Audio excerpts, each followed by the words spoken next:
All right, a pleasant good morning to you coming from the sports betting capital of the world, Las Vegas.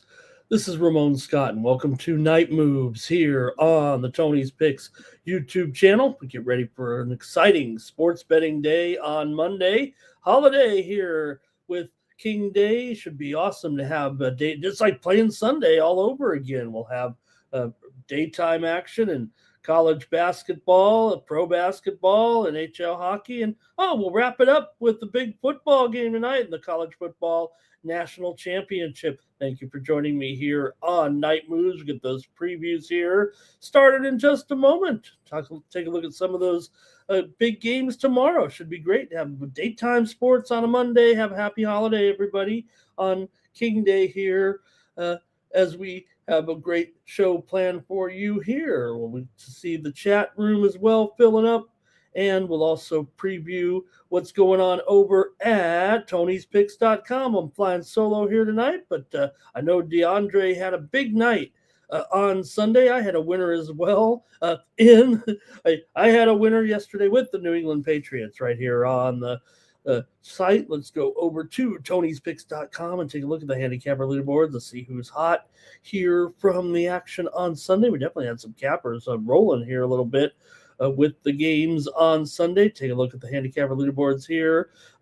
Rod with a big day there, 6 wins. Also Stephen Duncan smashing this hockey so far in 2026. Ron Hahn 2-0. There's DeAndre 3-0. The 3-1. We'll take a look and see what DeAndre had. Justin was his only play. I had my winner there yesterday, and the rest of the gang. Man, a lot of winners here on Sunday over at Tony'sPicks.com.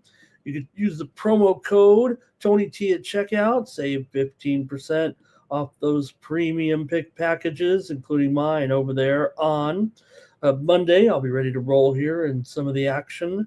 And let's see. I want to see DeAndre brought us some winners yesterday on the show there, as well as DeAndre gave us the Chicago Bears. Hey, I had Patriots, or I didn't have them on the show there anyway, but the Chicago Bears, I did have the under in the late game here on the show yesterday. But let's see what DeAndre was doing. He's got his Monday moneymaker up there and his plays there. But let's see what those winners were yesterday's. He had the Memphis Grizzlies. We talked about it there at the NBA game in London. Hey, Orlando won the game in Germany. Memphis won the game there in London. They were having a good time kind of running it up there on Orlando. And there it is. He had the Bears there yesterday as his premium winner. Plus the points. Got it home. 3.5 there yesterday. What a game, man. Let's talk about it, too. Also, DeAndre with the Portland Trailblazers there late night in their game against the Sacramento Kings. Good call there on that one. I thought the Kings at home maybe would keep that winning streak going, but Portland proved to be the best there in that one. Head on over to Tony'sPicks.com. Click on the All Cappers tab. That's how you'll find the handicappers. Click on the handicapper of your choice there and get signed up. There you see I am right there with some winners here. So far, so good in the NFL. I'm 12-7. NBA, I'm 5-1 so far this month, and up a couple units here, and had the winner there yesterday. Let's see what's going on. There it is. I had the Patriots there laying the points. Said Houston's having nearly a tough time scoring to stay close here. So I had the Patriots to rock in that one and win by double digits, I said there in the preview there. So Houston, I talked about the thin receiving core for Houston. And, man, what a rough night there for my man C.J. Stroud. Hopefully he'll learn from that one with those picks. But there was a lot of pressure coming in on him, that's for sure, there in the big game. So we'll get to the previews here in just a moment. We talk a little bit more football with you guys and let a few more people roll in here for the live broadcast of the show. And I want to say hello to the folks joining me in the chat. It's me and Mr. Westers here tonight. All right. Here we go. Just talk a little bit about some of the big games there yesterday in the action there with the late night game, man. Rams over the Bears. They drove 53 yards there at the end of the game, and the thicker kicker, Meebus, kicked a 42-yarder with ease there. Bears with the most incredible touchdown you're ever going to want to see there with 18 seconds left on that Hail Mary, I guess it really ended up being, as Caleb Williams, man. He backed up like he was in trouble. He was, and got it off there. And what a catch in the end zone by Komet, going swinging for the fences there at the end of his catch. Bears were 9 of 19 on third down. LA just 5 of 16. And, Chicago at least ran the ball, 160 yards. The turnovers hurt. The Rams refused to run despite their success on the ground pretty much every time. They preferred to go to the air, and it really cost them in the end. They really couldn't get anything going offensively. They were just slightly better than the Bears, however, and got the win. They'll advance to the NFC Championship game, where they are pretty big, underdog here, considering they're playing the Seahawks here in Seattle. 2.5, 47. I say big underdog, but just the fact that these two teams have that rivalry right now, and one team holds over on the other. So that'll be the late game next week. And the Rams, they look good on those long drives, certainly when they were able to extend the plays and run the ball a little bit. But then part of the middle of the game, they just refused to do so. But all right, they win. They advance. Also, Patriots in that early win over Texas. Houston turned the ball over 4 times in the first 8 drives. Patriots scored on a pick 6 in there to take a 14-10 lead. The Texans have never won in the division round, 0-7. So the Patriots will move on to the AFC title game, where they will be a 5.5-point favorite right now. A few sixes out there when they go on to play at Denver next week. Now, Denver will be on a backup quarterback because of the loss of Bo Nix. They'll go with Jared Stidham in the postseason. I see the folks out there, let's go get Tom Brady. I don't think the owner, a part owner of the Raiders, is going to come in and quarterback the Denver Broncos in the next round. But Texans ran the ball 22 times, but only gained 48 yards in the game, and they had just 1 TD, and that they needed a 27-yard field to do so. May threw for 3 touchdowns. It was snowy, it was sleet, it was that wintry mix I talked about, and the Texans, for Stroud, just 20 of 47 with 4 INTs in the game. So we got our matchups ready for next week. It should be a great Sunday, of course, on Championship Sunday. All right, there was some other action there in the colleges on Sunday with some good games, man. Florida Atlantic over Temple. Here we previewed some of those games here on the show yesterday. Wichita State outlasted South Florida in overtime. Houston dumped Arizona State big time, led 56-29 at halftime. San Francisco edged Washington State 85-88, overcome a 7-point deficit in the final 6 minutes, and North Texas was able to knock off Tulane 71-63. Some of the action in the colleges. And we brought home some winners here on Night Moves with DeAndre yesterday. I had the winners yesterday. Pelicans and Rockets game to go under. We brought it home there. Also, I had the winner there last night in the game with Pelicans and Rockets game to go under as well. I think that was the winner yesterday here on the show. Oh, I know what it was. Hornets and Nuggets. Hornets and Nuggets game to go under there yesterday. Also had the winner yesterday here on Night Moves with Tampa Bay and Dallas to go under. All right. I think we can get started here right now. Got a couple dozen of you here joining me live. I'm here in Las Vegas, and this is Night Moves on the Tony's Picks YouTube channel. All right. Going to kick it off with the big game here on Monday night. We'll preview the daytime action here in just a moment. We're going to start with the national championship game from the Hard Rock Stadium. Will be known as Bloomington South on Monday night, with the Indiana Hoosiers taking on the Miami, Florida Hurricanes. And it's going to be pretty much a sea of crimson in Hard Rock Stadium, believe it or not. Despite this game being played on the home field of the Miami Hurricanes, it's going to be look, Miami will have their representation there, and it's a fair ticket, right? It's not all about, hey, who just scoop these tickets up at home. Miami, hey, they don't really.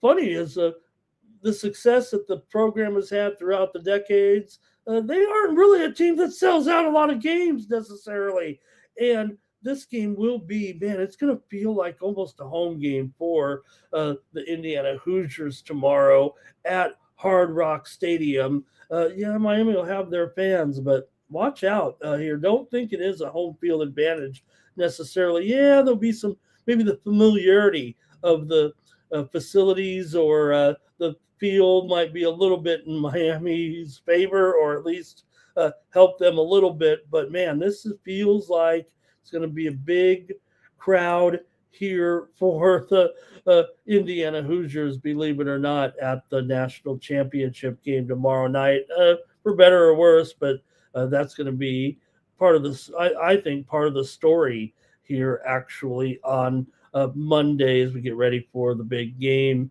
at the national championship. The Hoosiers, of course, led by Heisman Trophy winner Fernando Mendoza, and not to mention a sledgehammer of a defense. The Canes, of course, led by Carson Beck.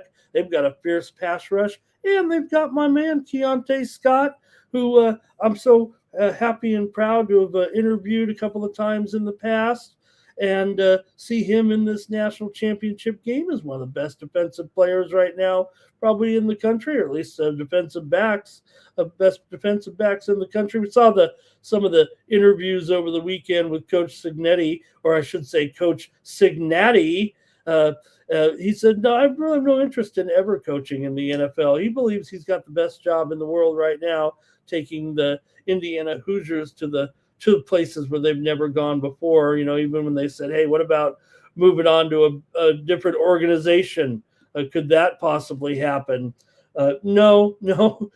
Why would you leave you're in the national championship. Why would you go to try to bring some other team to the national championship, is kind of the way Coach put it. So let's go over some of the ins and outs of the game tomorrow. The Hoosiers have only 3 of their wins come by less than 10 points here. They're a 7.5 point favorite. Let me bring up the graphic here. Oh, we got it up there.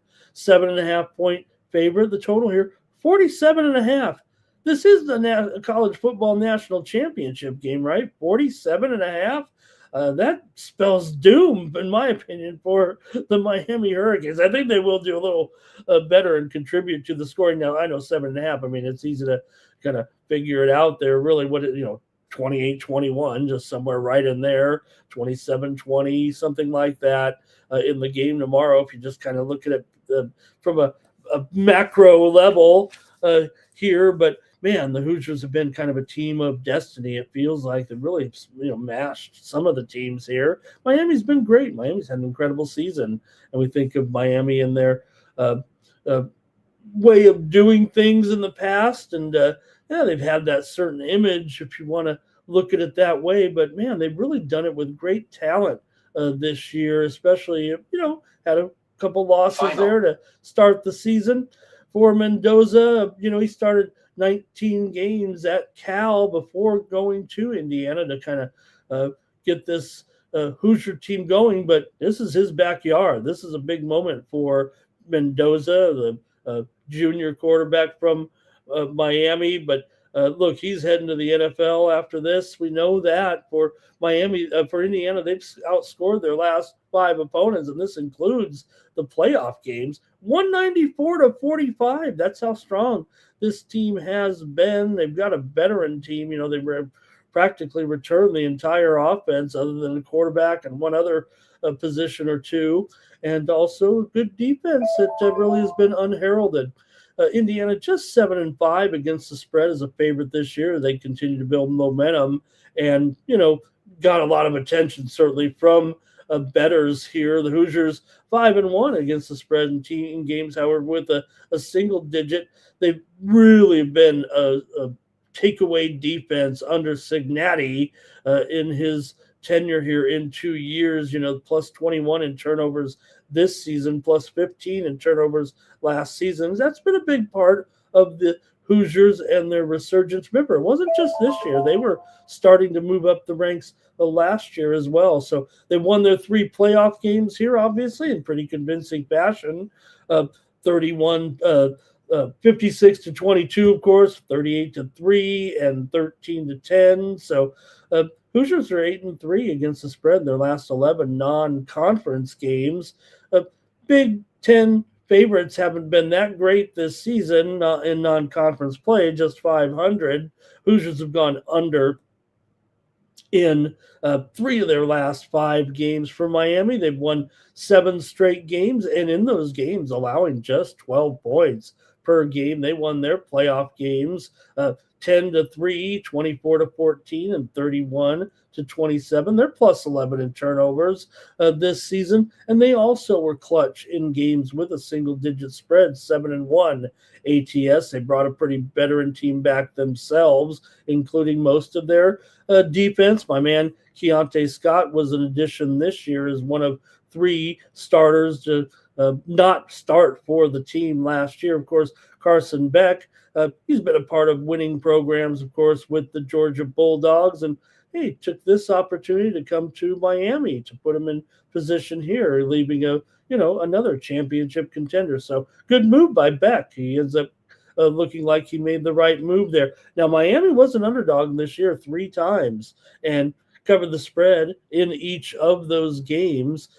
Cristobal 7-5 against the spread as an underdog, and 34-31 in his career, but it's mostly this year here. So favorites have covered the spread in the last 6 national championship games. And man, Indiana here. Let's get your picks also in the chat. See what you have at the college football national championship game here on Monday night at Hard Rock Stadium. I want to hear from you in the chat. And I'll make my pick, but maybe you know what's going on. Want to say hello to Cal Dog also in the chat. Looks like just the 3 of us here tonight. Oh, and Andre's here as well. So just a few of us here tonight on a holiday night. Nobody's staying up late with me here, flying solo on the Tony's Picks YouTube channel, the 50,000 subscriber juggernaut. All right, here we go for the game. There it is, Cal Dog. He likes the Indiana Hoosiers, and he likes the over. And let's see. That might be it from the chat. And yeah. And look, let me bring that up here.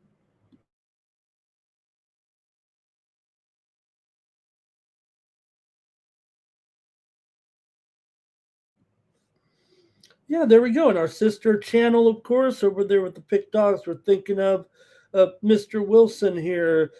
He would have, you think about it, it's only been a little more than 13 or 14 months since passing Mr. Wilson, and this was his team, so he'll be watching for sure at the national championship game. All right. Jerry's got a futures bet with the Hoosiers here at 10-1. Go get it, Jerry. I imagine Jerry's not going to be selling off even with the underdog there to hedge that play. We're just going to probably let it ride there with that one tonight. All right. I guess that's it from you guys. I've got Indiana for sure to roll in this game. 47.5. Indiana might score 47.5. Well, I don't know how they'll get half a point, but I like Indiana's chances here to rock the Hard Rock Stadium. Hello to Personal Account in the chat as well. So, yeah, I'm going with the Indiana Hoosiers in this game. I think, again, I said it before, and I've rolled with this team a few times here so far with premiums over at Tony's, taking this Indiana team in the postseason here. I'm thinking they are a team of destiny, if you will. And I think they'll rock here in this game against the Miami Hurricanes. And whether or not Miami is the best or the second best team in the country, that I'm not sure of, but I do think that the Indiana Hoosiers are by far and away the best team in the country. Miami did go 5-1 ATS in their last 6 games. Miami also went under in 8 of their last 12 here. They're 13-2 overall. Miami just 1-6 against the spread in their last 7 matchups against Big Ten opponents. Indiana has covered 4 of their last 5. They didn't cover against Wisconsin, but then rolled the rest of the way. Same thing with Miami. They've covered 4 straight here. Indiana's gone over in 6 of their last 9. Now, Indiana is 3-9 straight up in their last 12 games against ACC competition, but let's face it, many of those games came well before the new era in Indiana football here. So, all right, and Miami's been partying too much, says Jerry. All right. I guess that's it from you guys in the national championship game. I do want to take a look at a few players here for the game, since it's such a big game. We don't do too much college football. Taking a peek at some of the players and maybe what players might be live in the prop markets from my perspective tomorrow in this game. But I think for me, most of it has to be on the Indiana side. But these defenses are so good. Like I said, I imagine that the under might be the popular play here, but national championship games have been big time overs. The games just get so extended here. The colleges have a little bit. They've tweaked their rules. It's not so much that stopping of the clock anymore here. But I just think for Indiana, their personnel here with Becker and also with Surratt really looking like one of the top guys in the country right now. Receiving, of course, he'll probably be able to find the end zone once, if not twice, and a great back in Hemby as well. For Miami, we'll see. They're not coming in necessarily beat up here, but they do have the slightly longer injury list, if you want to call it that.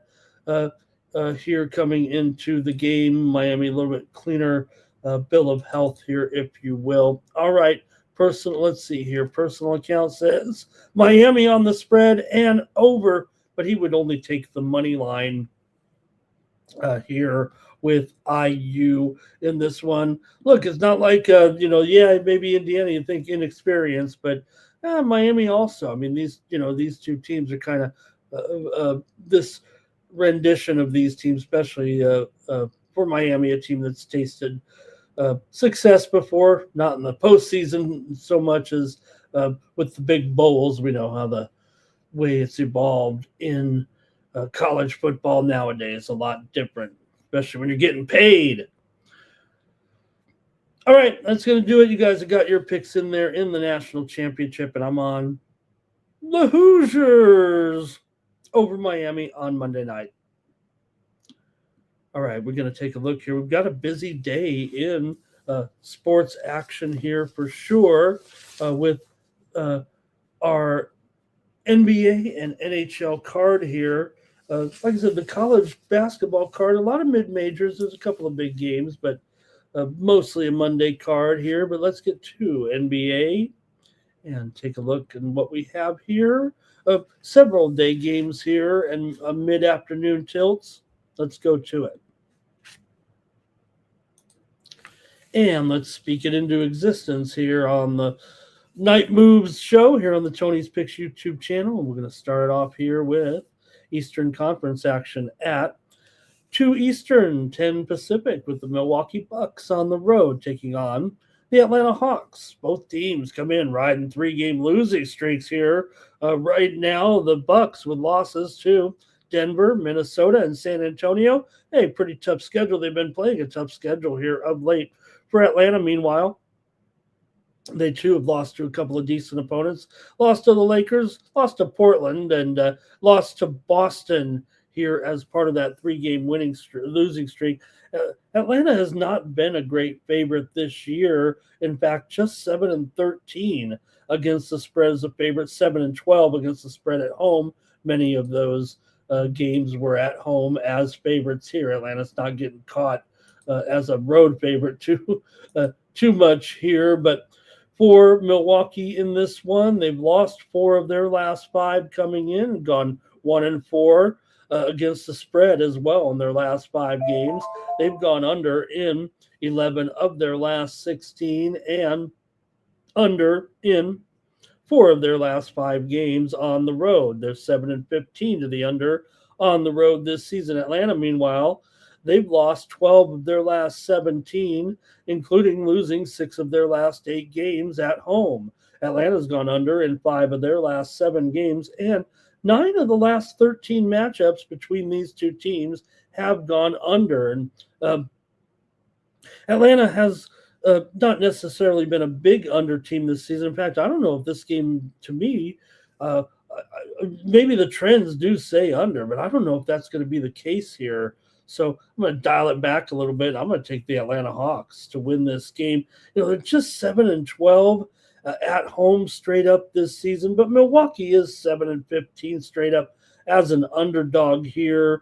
I'm going to go ahead and take the Hawks. They were off a pretty bad loss there the other night to Boston, 132-106 at home. But Milwaukee comes in here. They've been playing on the road quite a bit here of late. In fact, they did that little thing where they were on a road trip, went home to play Minnesota in that one game where Julius Randle got off when Ant-Man and Gobert were out, and they lost by 33 points. And then they hit back the road. You can see why sometimes those games are tricky because then they had to go right back on the road. So I think Milwaukee, maybe a little bit of a fatigue factor here, although they have been off here for 3 days. I'm going to go ahead and take the Hawks here on Monday night. Give me Atlanta here over Boston in this one.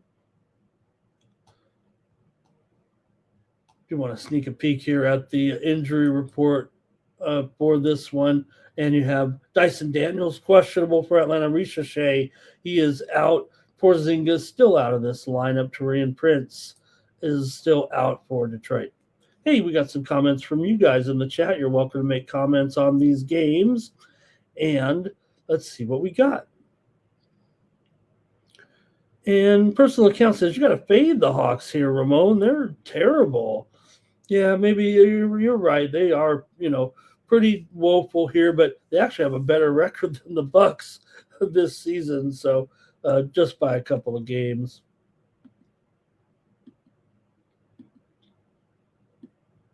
Final. All right, another one here right now with the Thunder on the road here, taking on the Cavs in Cleveland. The Thunder coming back down to earth big time here all of a sudden.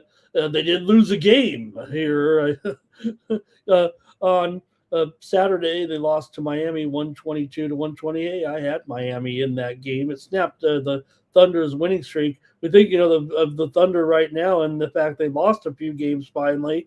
But still, they came back and started to put together another winning streak before dropping that last game to the Heat. Meanwhile, the Cavaliers come in here off of back-to-back road wins at Philadelphia. They cover the spread in both those games, rocking the Sixers here on the road. Cleveland's still a very, very poor cover this season, despite a 24-19 overall record. They're just 15-28 against the spread, although they are 5-4 against the spread as an underdog. They're just 7-17 against the spread at home. Meanwhile, for the Thunder, they're not necessarily terrible against the spread, but when you're 35-8 overall, 15-5 on the road, 35-8 as of this season straight up, just 21-22 against the spread. They're often caught laying a few too many points half the time, I guess. And they're going to lay it here against a Cleveland team that, still pretty good. Yeah, they've had to fight back here a little bit and maybe underachieving just a tad, especially considering that they're such a bad spread team overall. So for OKC here, they failed to cover in 6 of their last 8 games overall, although they've won 5 of their last 6 coming in. And not only that, they've gone 4-1 against the spread last 5 meetings against the Cleveland Cavaliers. The two teams have not played yet this season. Cleveland comes in here winners of 7 of their last 10 games overall, 5 of their last 7 at home. They've also won here. 4 of the last 5 meetings between these two teams have gone under. Coming into this one, Cleveland is 9-15 to the under at home this season. I think, Cleveland's inability to cover the spread makes me question whether or not they could even stay in there here as a dog against this Thunder team. But I think for me, the under is probably going to be the better play, and I'm going to take that. Let's go to the chat here. I'm going to go under here with Oklahoma City and Cleveland on Monday night at 2:34. All right, let's see here. I think Mr. Weskers might be on the Cavs here. Chat, we're taking Cavs. He's telling chat, we're taking the Cavs against the spread. Cal Dog liking the under here. I'm with Cal Dog. I'm going to take the under here in this matchup, although last year both meetings did go over last year. In fact, Cleveland won the game at home 129-122 last season. And we got the Gibson rating in here for this one.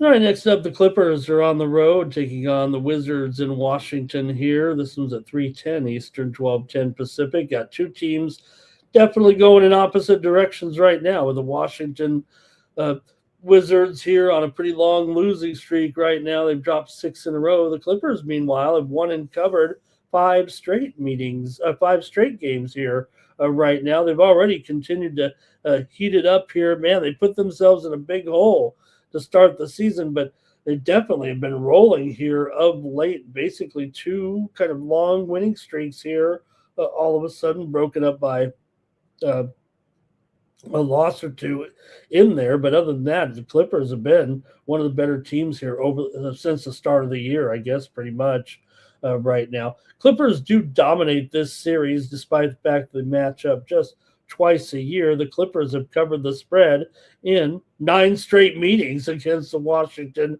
Wizards right now. The teams just met, of course, 5 days ago, and the Clippers won at home 119-105, laying 11.5 points. And I think if you look overall, I mean, the Clippers in this current role that they're on, they've covered 8 of their last 10 games. They're 11-10 ATS on the road. Not great as a favorite so far, but it feels like they've turned it around. They were clubbing teams there for a while as a favorite just a couple of weeks ago when they started this turnaround.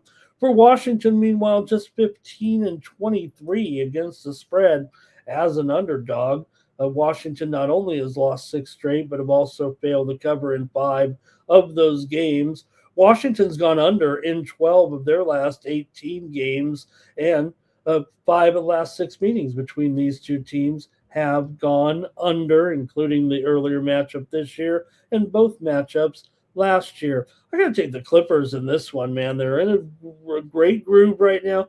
They are laying some points here, but they usually just take it out on this team, period, it seems like. So I'm going to take the Clippers here in this one. When the Clippers did play here at Washington last year, they won the game 121-96 over the Wizards. Looking at a flat 7 here right now. The total, though, I should say, it looks like it's up here to 224.5 here overnight. Let's update that total on the screen here. Kawhi is out of this game, and I think that maybe the Clippers would be favored even by a couple of more points here. But he's got a little knee soreness, of course, so he is out for the Wizards here. Vucevic is out. Kulabai is out. Still no sign of Trae Young at this point.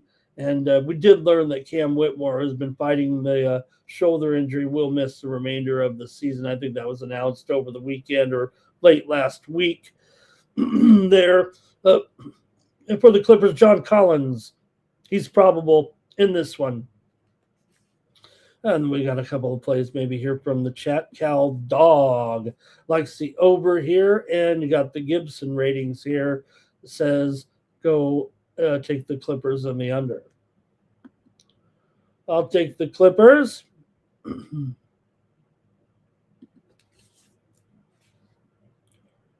Next up here on King Day, we've got the Mavericks taking on the Knicks at the Garden.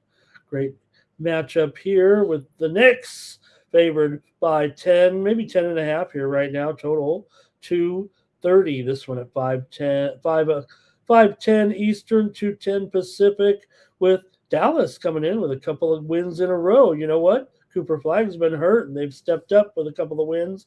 Yeah, they were playing the Utah Jazz there, but they were favored in both games at home against Utah. Took care of business. Now, the status of Flagg certainly is a big question mark here. He is improving on that ankle, and he could make this game here, but really the Dallas Mavericks have notable injuries here, big time. You got P.J. Washington.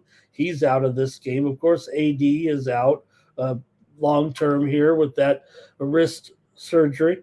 D'Angelo Russell, he's out. Cafford is out as well. So the Mavericks are missing some pieces here, that's for sure. For the Knicks, Jalen Brunson, he is still questionable with his own ankle sprain here. And Josh Hart is questionable. You got basically the star backcourt there for the Knicks. They also have some issues coming in. But you know what? Their prospects for making the lineup aren't awful here. So see what you guys think in this one, with Dallas coming in here having won 5 of their last 7 meetings overall against the New York Knicks. So the two teams met back in November in Dallas, and the Knicks won that game 113-111. They did not cover. That ended the Mavericks' 4-game cover streak over the Knicks. They're 4-1 ATS in the last 5 meetings against the Mavericks. For the Knicks, they've failed to cover now in 14 of their last 17 games here.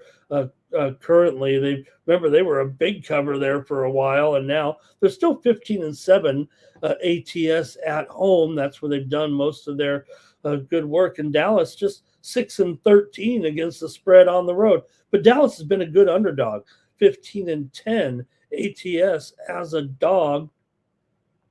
Knicks have actually dropped 8 of their last 10 games overall and went just 1-6 against the spread in their last 7 games at home. So it's been a little bit tricky here for the Knicks. They've still kept the winning going for the most part, although right now they've lost here 3 straight games with losses here past week and a half to the Kings, the Warriors, and Phoenix here at home. So the Knicks are having some issues, especially when the guards have been kind of sidelined a little bit here right now. So let's see if you guys are interested here in this one. 5 of the last 6 meetings between these two teams have gone over, but Dallas here has gone under in 9 of their last 6 games overall. So let's see what you got in the chat tonight. Got a couple folks willing to take a stab with me here on this one. And Mr. Westford says, we're taking the Mavs against the spread if 3 quarters of the questionable roster plays, right? Going to have to wait till the injury report on this one. Mavs plus the points for Cal Dog. We've got the Gibson rating here. Look at this. He's got the Knicks covering here, it looks like, with the ratings. And over. He says it's a Knicks spot for sure. And Andre just says, you know what? Lay the 400, lay the 4 or 500 here. No problem. Take him on the money line minus 410. and just collect your $100 and move on. I think that's what Andre might be saying. I can't do that. I'm not so lucky here. I got to go with a pick against the spread or with the total here. I have the Knicks actually to blow out Dallas. I hope the guards are in there. I'm going to just have to take my chances here. At least one of the guards are in there tonight. Flag could make this lineup. I'm going to take the Knicks here to get back and into that blowout mode a little bit at home. I'm going to take them to rock here against Dallas. They have not been doing a good job covering the spread. I got to admit that, but I'm going on a little bit of the situational play here for me with the Knicks here on Sunday, and I'm going to take them here to beat Dallas and cover the double digits.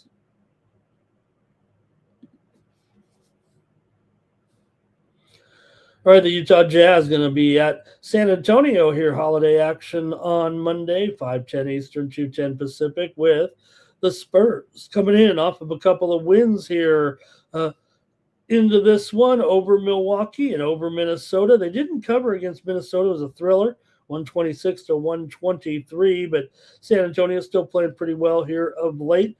For Utah, they have those consecutive losses here at Dallas. They've been in Texas here basically for the last 4 or 5 days. They're on a road trip here right now. This is their 5th straight road game coming in, and they're getting big points here, 16 from San Antonio in this one. They already met this season one other time, and it was at San Antonio. Utah won it 127-114 here in San Antonio. And they were getting 14.5 in that one. The total went was short. I won't say well short, but the 241 did end up 3 points short of the 244.5 total. This one, though, is at 244 exactly. So see what you think, though, here with this one tonight with the Jazz taking on the Spurs here. The Jazz have lost 9 of their last 11 games coming into this one. They are just 2-4 straight up and against the spread. Their last 6 meetings against San Antonio.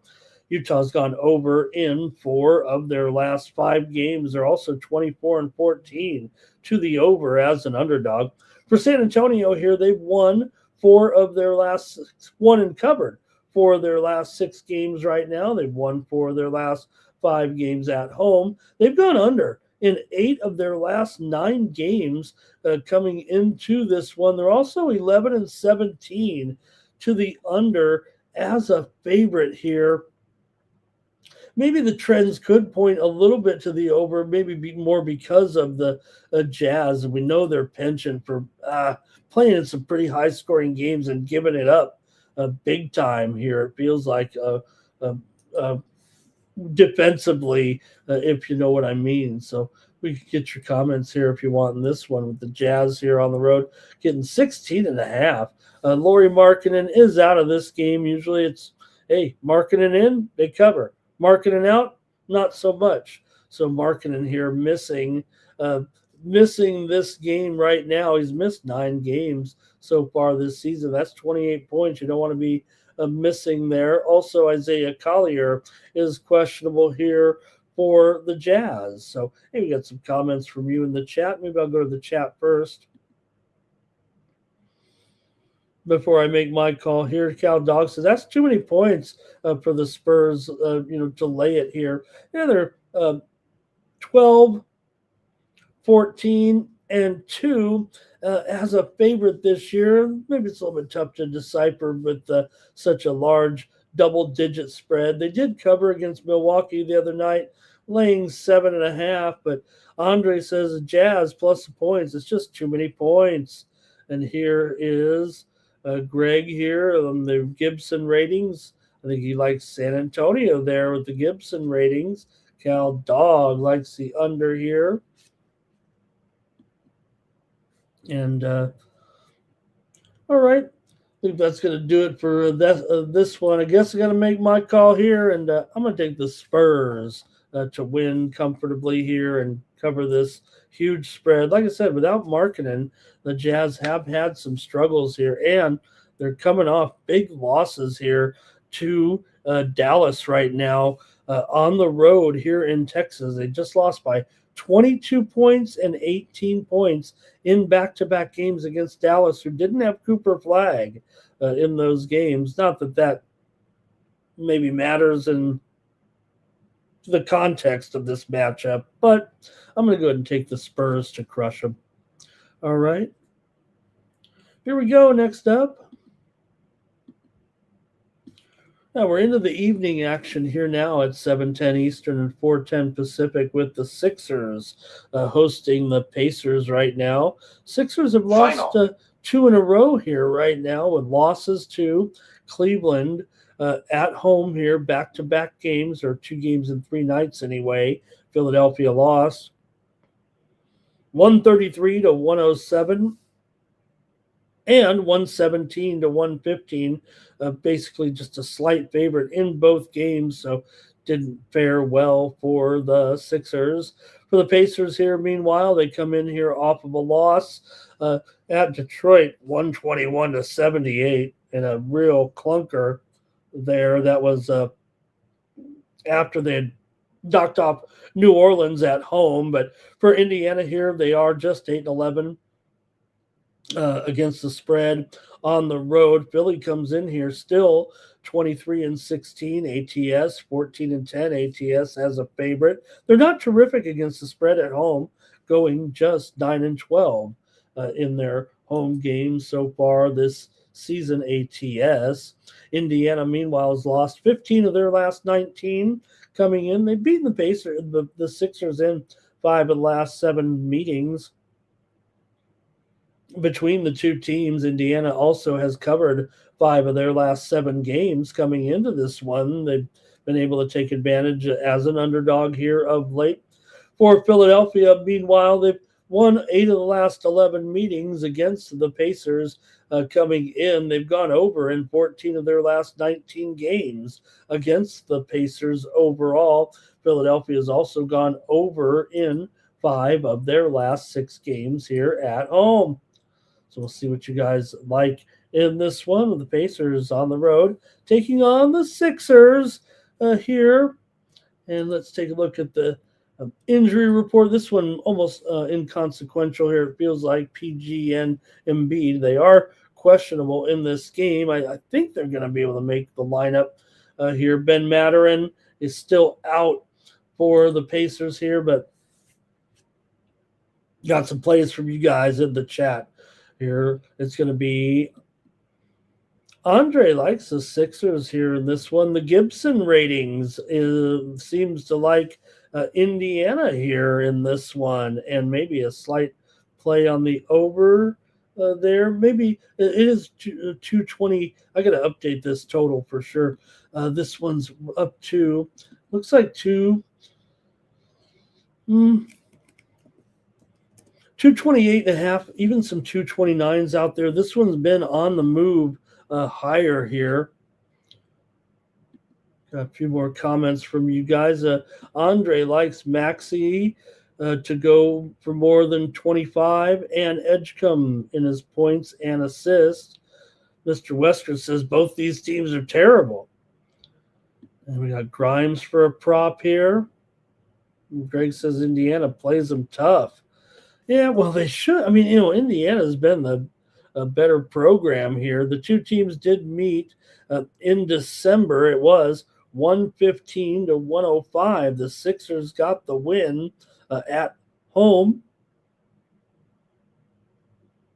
And they were laying 5.5 points there in that one. So I don't know. I think the Sixers probably can rock them here. I'm going to take the Sixers to win and cover here against Indiana. Man, I'm on these home teams here on Night Moves tonight. Laying points here. All right, here we go.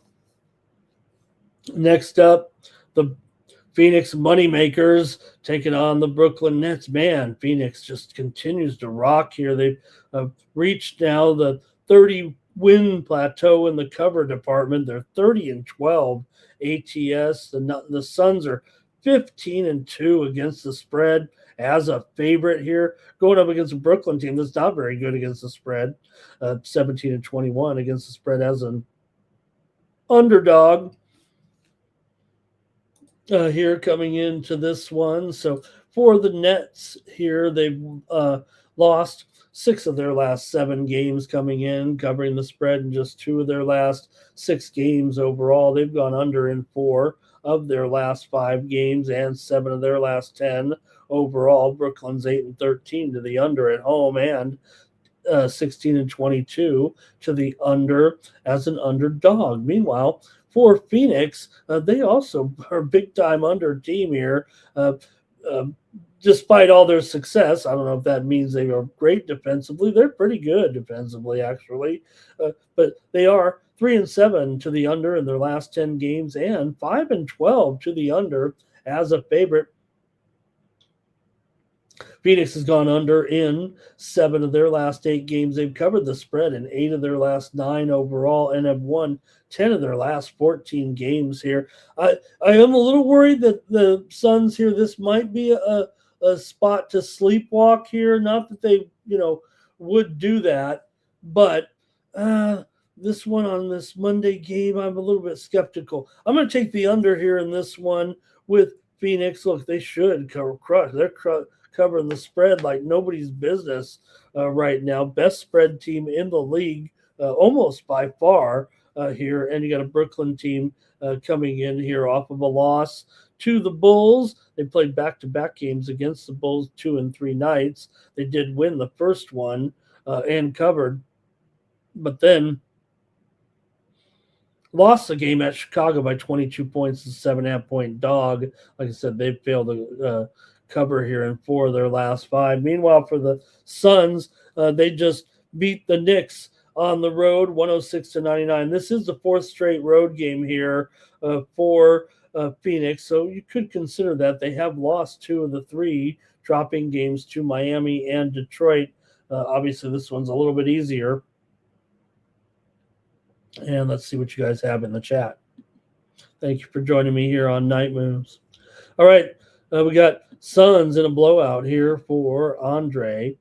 The Gibson ratings says take the Suns. And the, oh man, this is a big time Gibson ratings double play right here. He says Brooklyn rarely scores over 109 points right now. No wonder they're going under so much. Timmy Choo-Shoes likes Brooks threes. He says the Suns play D. And Andre likes those Brooks threes as well. And let's see here. Personal account, fade the Nets back-to-back unless they play MPJ. They tanked last night, and that's why he took the Bulls there in that game. Yeah, that's another factor. Good call there, too, by Andre. The Brooklyn Nets will be on the back-to-back here following that road loss here. In fact, Phoenix may be lying in wait for them to come back here right now. Let's see here. A quick check of the injury report. This one between Phoenix and Brooklyn. You got Booker here questionable for the Suns. Jalen Green is questionable here, but I think he's going to make this game tonight.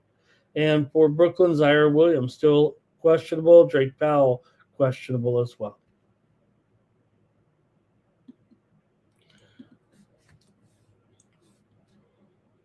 All right, next up, Eastern Conference matchup here, 8:10 Eastern, 5:10 Pacific here tonight. Peacock game, early Peacock game here with the Celtics and the Pistons. We got a good one here, game of the night. It feels like with these two, you got both teams coming in here off of a pair of wins for Boston. Back-to-back wins over Miami and Atlanta, covering the spread in both those on the road. This is the 4th straight road game here for the Boston Celtics.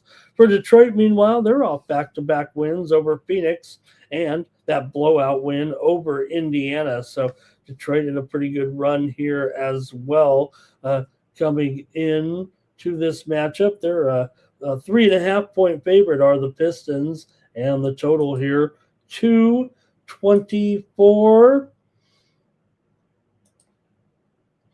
For Boston here, they've won 11 of their last 15 coming in, but however, just 2-4 ATS in their last 6 games. Boston's just 2-7 against the spread. Their last 7 games against the Detroit Pistons. Boston's also gone under in 5 of their last 7 games overall coming into this one. Detroit, meanwhile, has won 5 of their last 6 games, going 4-2 against the spread in those contests. Detroit's gone under in 7 straight right now. 4 of the last 5 meetings between the two teams have gone under here. In fact, they just went under last month in a 112-105 win for the Pistons in Boston.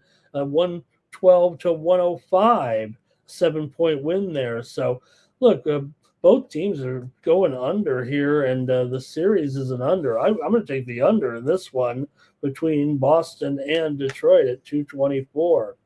We'll go to the chat here right now. And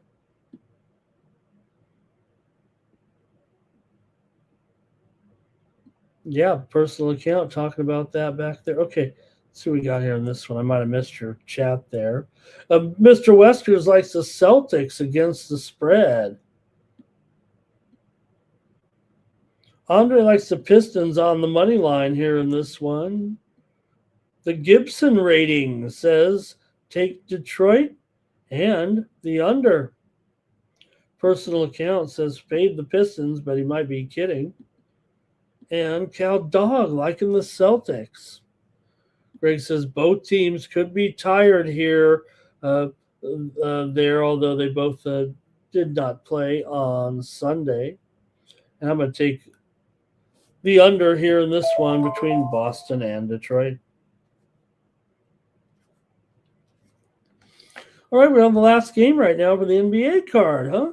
We got the Heat taking on the Warriors here. So, all right, let's see what happens here. We got Miami coming in here, a 6-point dog, 6.5-point dog or so in the matchup here with the Warriors.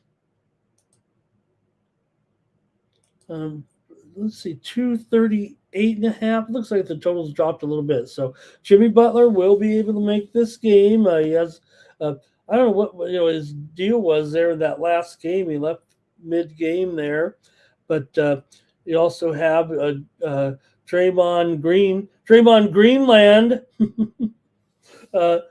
here is probable in this game with a turned ankle. Now Tyler Hero has already been ruled out of this game here tonight.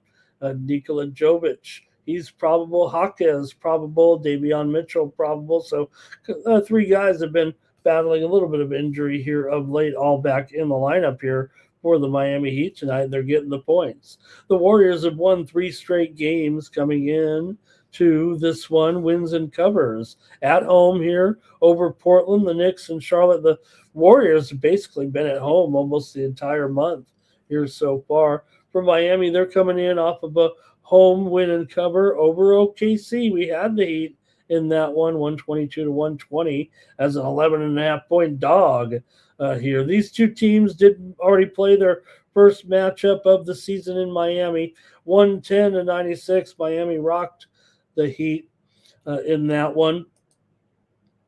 Miami comes in here right now having won just 2 of their last 6 games, but they are 8-4 ATS in their last 12 games overall. They've also won and covered 5 of the last 6 meetings against the Golden State Warriors here. Warriors, though, as I said, they're on a winning streak. They've won and covered 5 of their last 6 games coming in. 6 straight meetings between these two teams have gone under. And I think that's where I'm going to go. I'm going to take a 3rd straight under here on this into this NBA card here right now. Give me the under at 239 between the Heat and the Warriors here. The Heat are 14-8 ATS as an underdog. Golden State, though, is 13-9 ATS at home. They're also 20-12 to the over as a favorite, but I'm going to take the under here in this one. The Heat usually plays them pretty tough defensively, and that's why there's been a lot of the success for the Heat over Miami. The Heat have actually won 3 straight meetings over the Warriors. Okay, let's get your comments here. This one looks like the most popular game of the night with you guys. And here we go. Let's see what you got. Mr. Westers says he's got Miami against the spread. Andre's on the Heat, however. Yeah, or also plus the points. And Mr. Westers likes he likes the Heat there when they're getting points. Normie over for Andre here. And the Gibson ratings here has this one a blowout for the Warriors. All right. Oh, and hello to Robot Glock in there. Yep, we're expecting Mr. Moody Butler to be in there. And personal account says he thinks Miami will be motivated. He thinks they'll be motivated by the Miami Hurricanes. I don't know. They'll have to wait and see. I mean, the game's going to be in progress when that one's going on. But he does like it over. Thank you, personal account. Hello to Tim J in the chat. Hey. Ernie Banks, let's play 2. And I think that's it from you guys in the chat in the NBA. All right. Appreciate it, gang. We're going to go right now to college basketball here on Monday. We've got an early card. Game starting early as 11 Eastern. So let's take a look at the early matchups here. That's what we like to do here on Night Moves. Get you ready for those early games. All right, let's take a look at these here right now with Northeastern taking on Monmouth, the Huskies and the Hawks, ready to go here on Monday in the college ranks. Again, this one, 11 Eastern, 8 a.m. Pacific time, a holiday schedule here on Monday with the Hawks coming in and the Huskies. Huskies have dropped 6 of their last 8 games, just 2-4 against the spread overall in their last 6. They come in here with a 6-11 record, having lost 3 of their last 4, but they did win last time out against the Elon Phoenix, 85-78 at home. They were on 3-game homestand. Now they're hitting the road here. Not a far jaunt. Certainly the Long Branch, but do have Monmouth here coming in. They've lost 6 of their last 9 coming in, but gone 4-2 against the spread in their last 6 overall. Northeastern's gone over in 8 straight games. Monmouth's gone under in 6 straight games. So what gives here when these 2 teams meet? The 2 teams met here last year. And Monmouth got the win, 78-73 as a 1.5-point dog in that one. Northeastern is 7-4 ATS on the road. Monmouth is 4-6 to the 4-6 ATS as a favorite. But like I said, I wanted to kind of compare and see here, what to do with this one when you got Northeastern, big time over this season, 12-5 to the over, 9-3 to the over as a dog. Meanwhile, Monmouth 6-11 to the under, and 2-6 to the under at home. I'm going to go under. I'm going to go under here in this one. My deduction process says go under 147 here with Monmouth and Northeastern. I've seen this game actually dip here to 3 a little bit, and also the total has dropped here to a few spots to 146. So maybe that is the way to go. Yuri Fritz is questionable for the Huskies. All right. Hey, a couple plays in the chat here from you guys for the college games here on Monday. Let's see here. Northeastern for Cal Dog.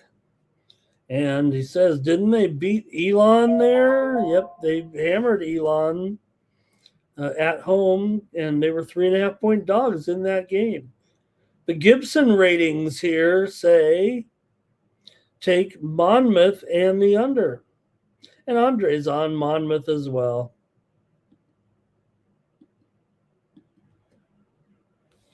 All right, let's keep at it here right now with this next matchup. Again, we're talking early action holiday games here right now in the Colonial. We saw that first game just to run the standings here a little bit, and the Colonial. Uh, none of these teams. This is we're at the bottom of the barrel here a little bit, but Wilmington is 2 games ahead of the pack at 6-0 right now. All these teams are 500 or below in conference play. Drexel comes in here 3-3. Towson, meanwhile, 2-4. Coming into this one, you got Towson here 6.5, 125.5 or so. But these 2 teams playing well so far in a few conference games. Maybe they can make some headway here right now. I don't think Wilmington is by far the best in the Colonial. I mean,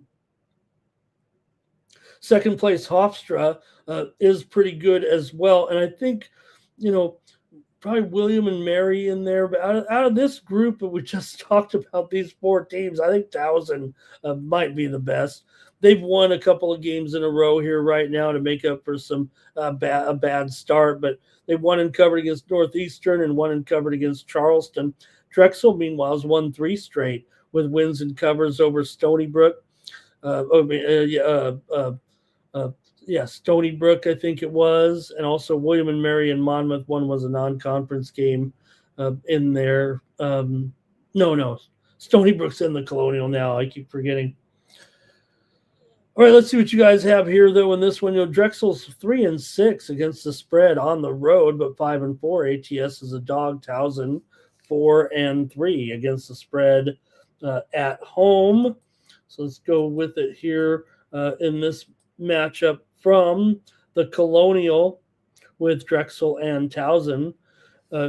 Drexel's 4-0-1 against the spread in their last 5 games overall. Towson just 3-6. ATS here of late. Drexel's just 1-6, however, straight up in their last 7 games against Towson. Drexel's gone under in 5 of their last 6, and also under in 4 of their last 5 games on the road.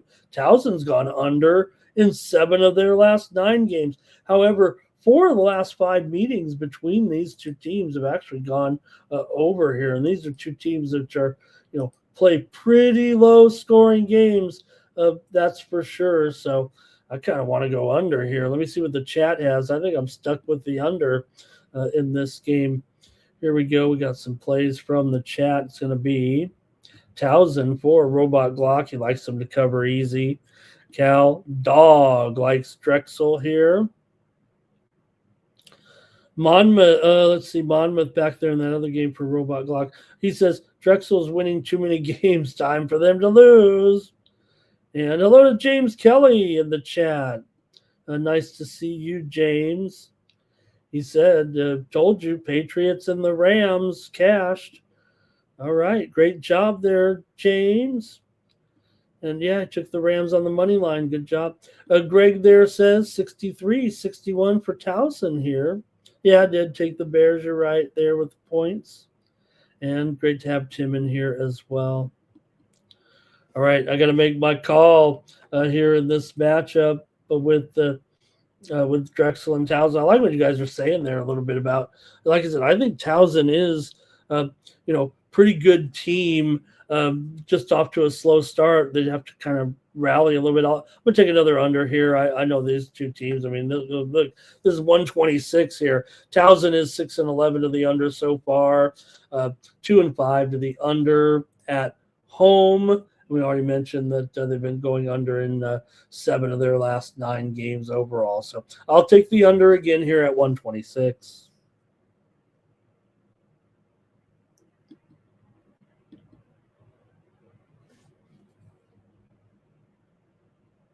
All right, next up here right now is going to be a couple of Georges going at it here as we stay, keep it firing up here as we go to this one with George Washington taking on George Mason here on Monday. Heading over to the Atlantic 10.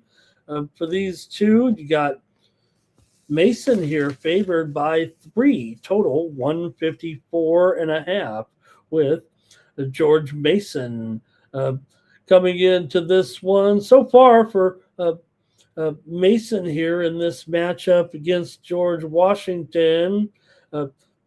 Mason comes in here right now favored by 3, total 154.5. But the story with Mason, they're 17-1 right now, just having an incredible season here. Only favored by 3. They're 5-0 in conference play. George Washington is 12 and 12-6 overall, 3-2 against in conference play. Now, for George Mason, look, they did play a relatively easy schedule, very easy schedule in non-conference play. So they're not really head and shoulders above George Washington, I think, ratings-wise, but certainly stands out when you're 17-1 and 12-0 at home. So far this season, I think that's been kind of the big story, even though, like I said, kind of a relatively easy schedule. But hey, all that matters is we want you to cover the spread. So they did fail last time out to Loyola, 82-74 as a 10.5-point favorite. They were able to win that one by 8.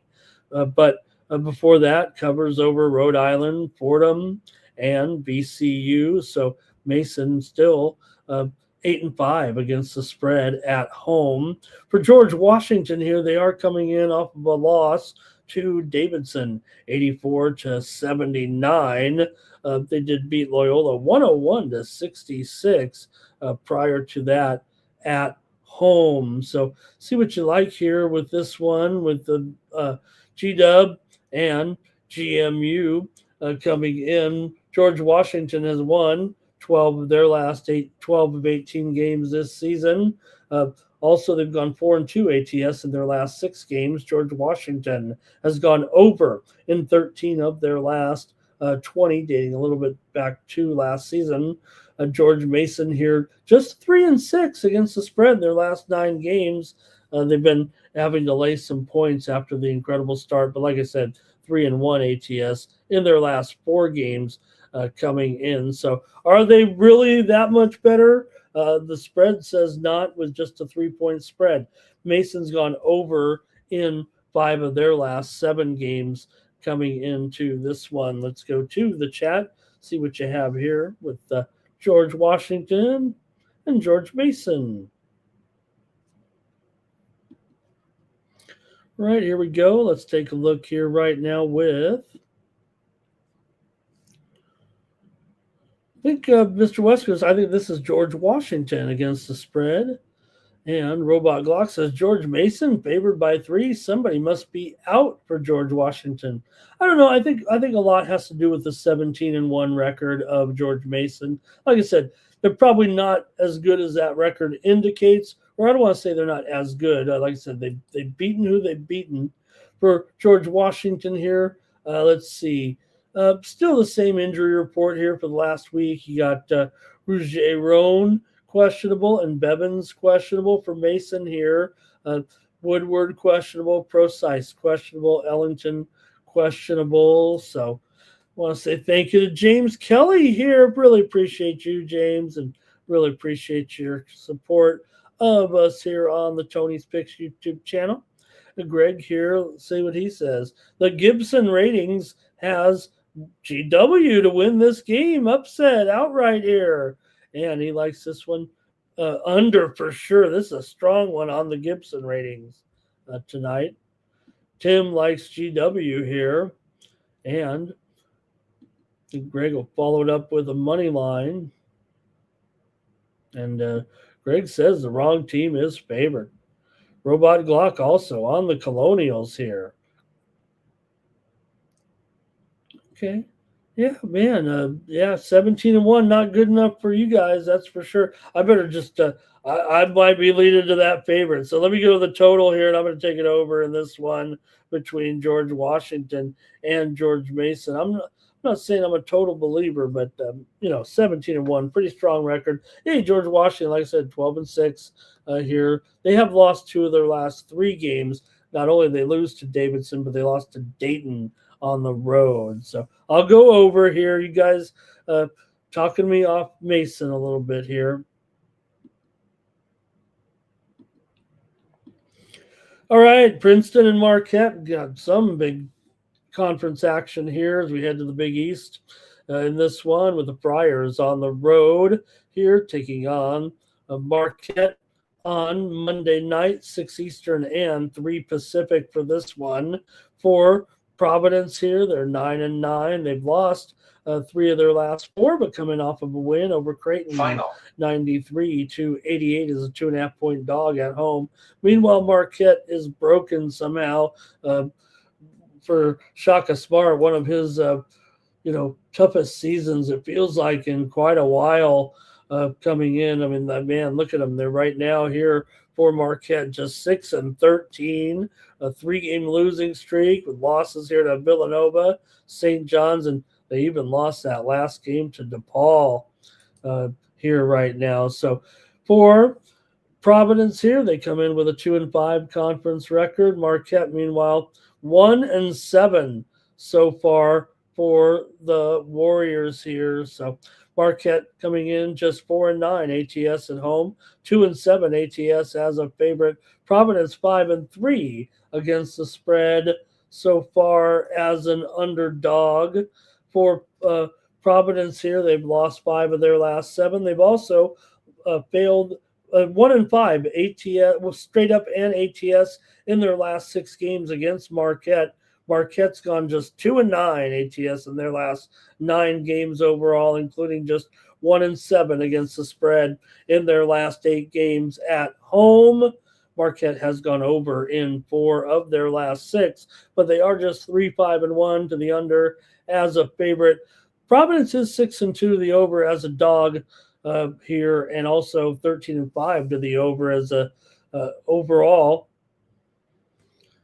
Let's see what you have. I might take another total here in this one, actually. And we'll get the plays in the chat here. Mr. Wesker is going to be taking on Marquette here. All right, and let's see here. Greg is on Marquette here of the Gibson ratings. Pretty much right on here. And Robot says that really he thinks Smart has been living off some of his prior successes here, actually, over the last. So what did he say? He's been living off that Final Four run back many years ago. That was 13 years ago. Since then, he was with Texas for 6 years. He's in his 5th year here now at Marquette. Look, he had a real strong year with Marquette a few years ago. 4 seasons ago, I think it was. But they had a nice run also. Okay, here we go. Mr. Wester's Marquette's his favorite play on this card. And let's see here. Robot Glock, though, is on Providence. Greg says it's a must-win for Marquette. Oh, man, it is. Marquette to wake up. I mean, I don't think they're going to close any ground, it feels like. Tim J on Marquette here. Poor Robot. Donation, I guess. All right, I'm going to take the under here in this one. You guys seem pretty split in the chat on the side, so I'll just take the under here at 166.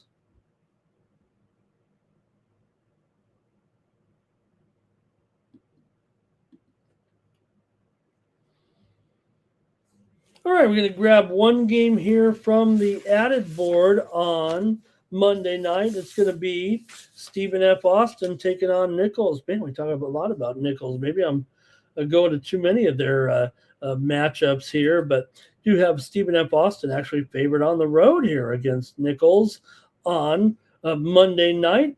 So we've got to take a look at this one here for sure with this matchup in the Southland with first place Stephen F. Austin coming in here 8-1, Nichols State 7-2. So we got a big one here in this one. By the way, McNeese is taking on Corpus Christi, who's in fourth place. So you basically have the top 4 teams in the Southland Conference squaring off here on Monday night. But this one seems to be a little bit more interesting.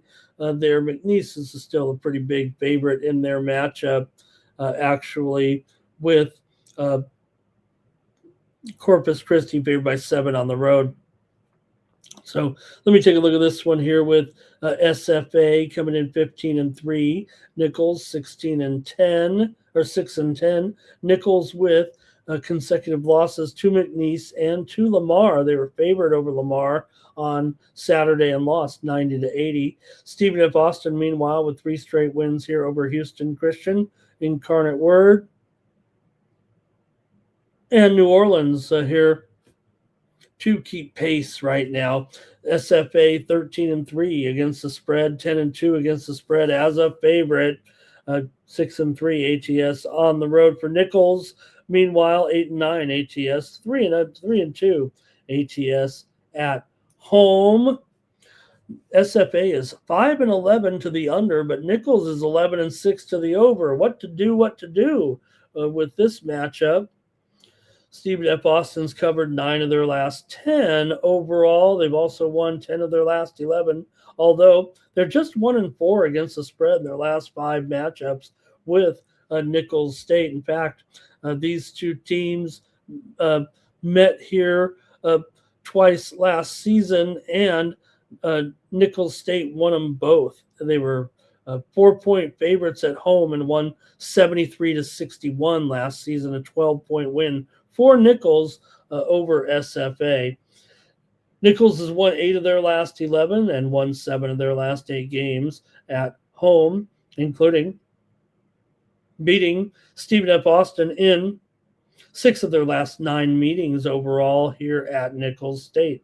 Nichols has gone over in 4 of their last 5, but SFA has gone under in 9 of 12. Let's go to the chat here. A couple more here in the college ranks, and we got some big hockey card here on Monday night. All right, here, let's see. We've got SFA on the money line for Cal Dog. The Gibson ratings say take the under. I think the Gibson ratings. I am going to take the under, actually. Give me the under in this one between Stephen F. Austin and Nichols State. I think it'll play to maybe Stephen F. Austin's pace, right? They're the under team for sure. Nichols, they pretty much go over. All right, I got one more college game here right now. It's going to be between Montana State and Northern Colorado. Let's go to the Big Sky for this one with Bobcats taking on the Bears.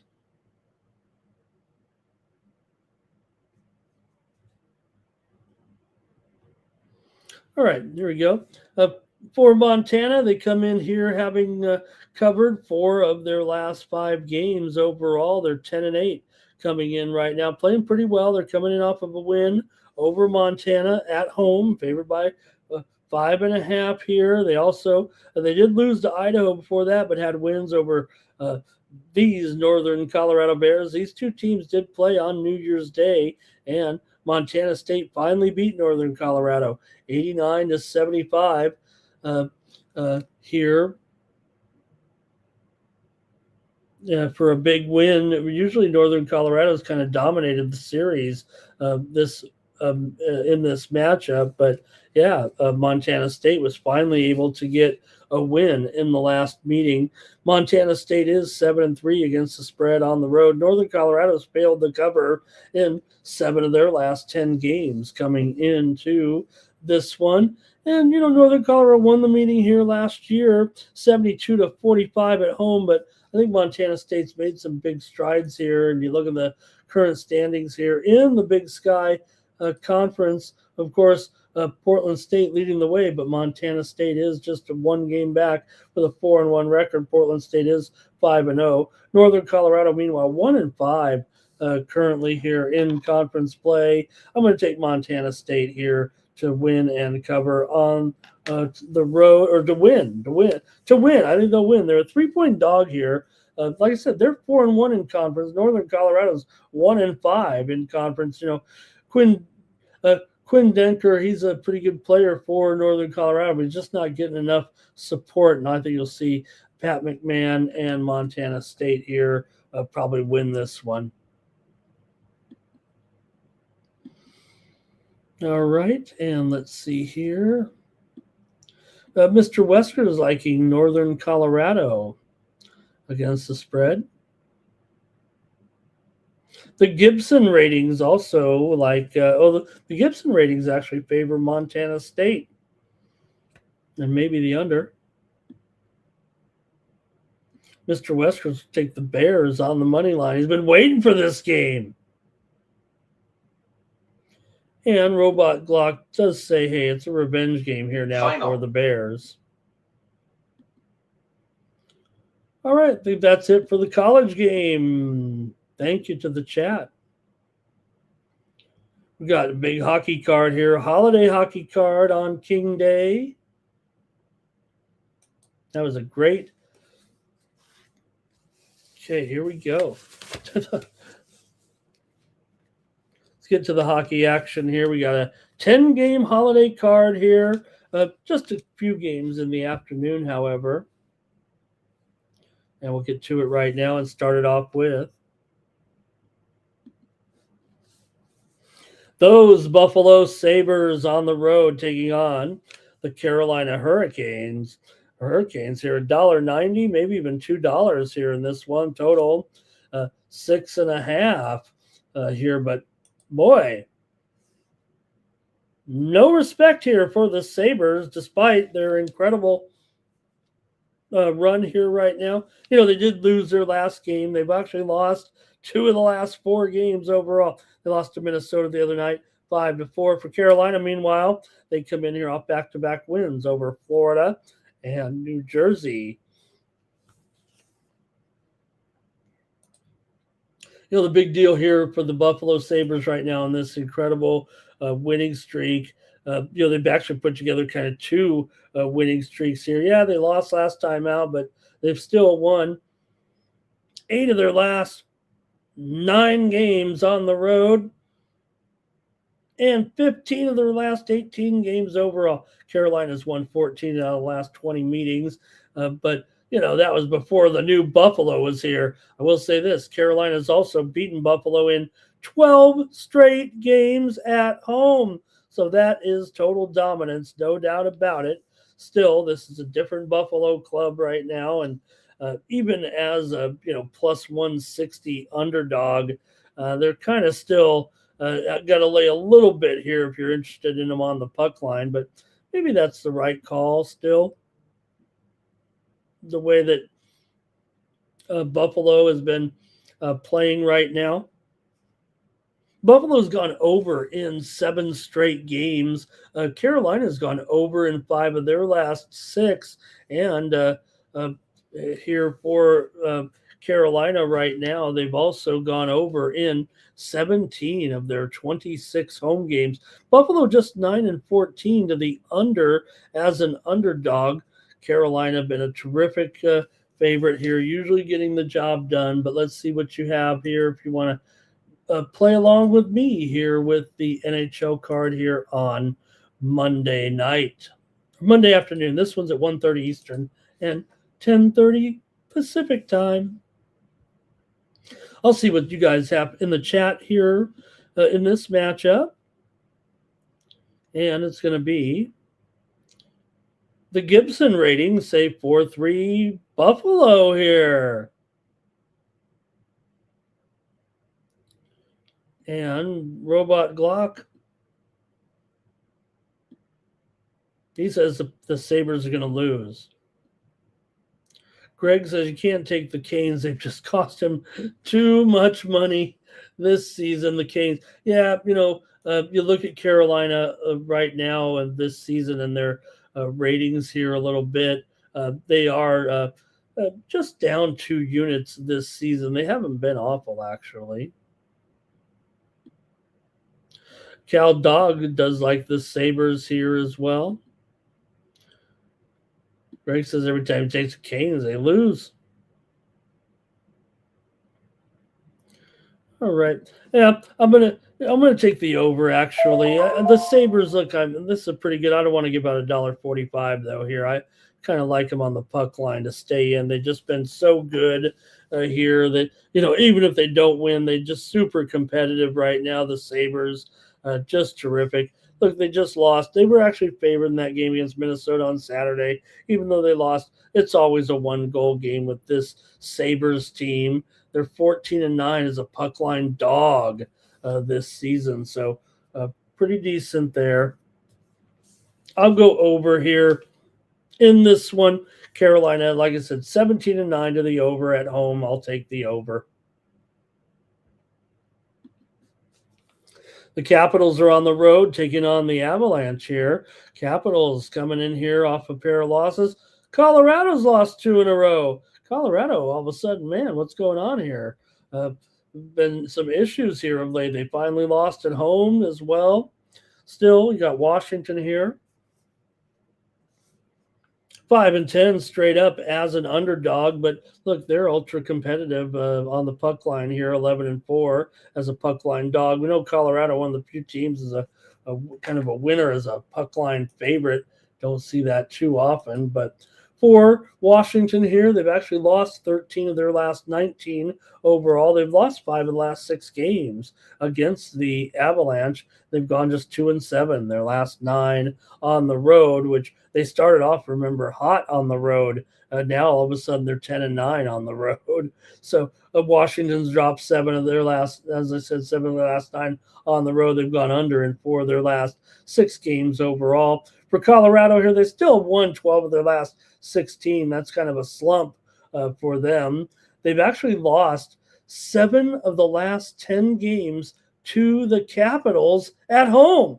And it's not like, the Avalanche, sure, this is a record-setting pace for the Avalanche, but they've been just fine over the last, 4 or 5 years or so. In Washington, they've been, okay, mediocre, a little bit of success last year.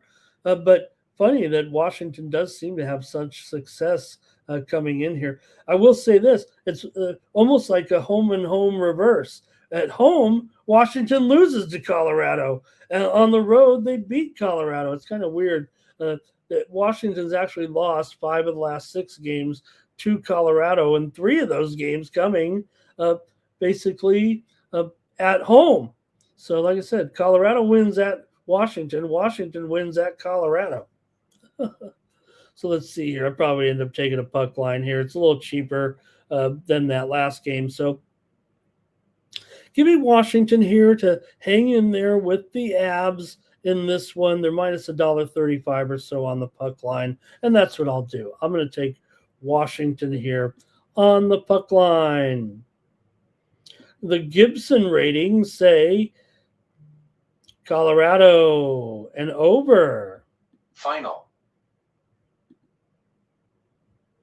Cal Dog liking the under here. I think, Colorado 20-25 to the under as a favorite. They've gone over in 7 of their last 10, however. Jimmy says the Caps got an old team and that the Avs are going to crush them.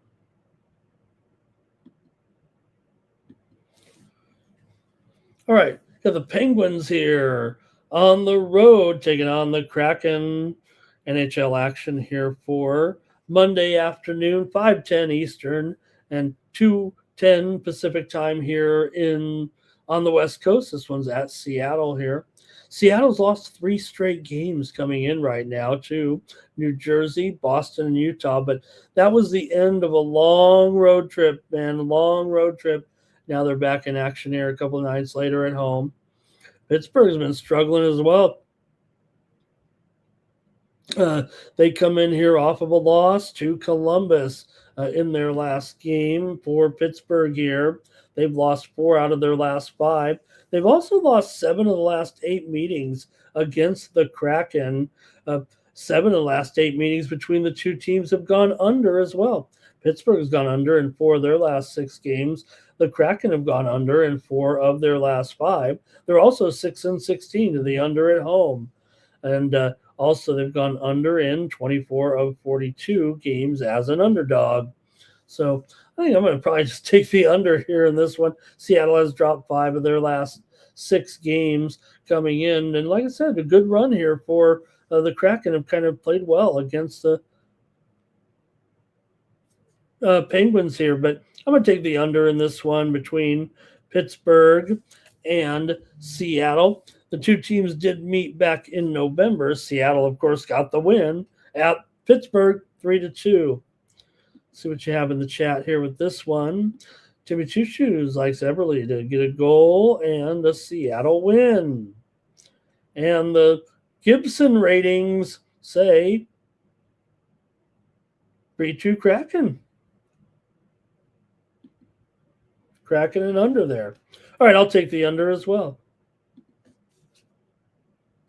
Sharks are on the road taking on the Florida Panthers. Another big favorite here, even though these teams have virtually identical records. San Jose 24-20-3, Florida 25-19-3. So not much separates these two teams record-wise coming in.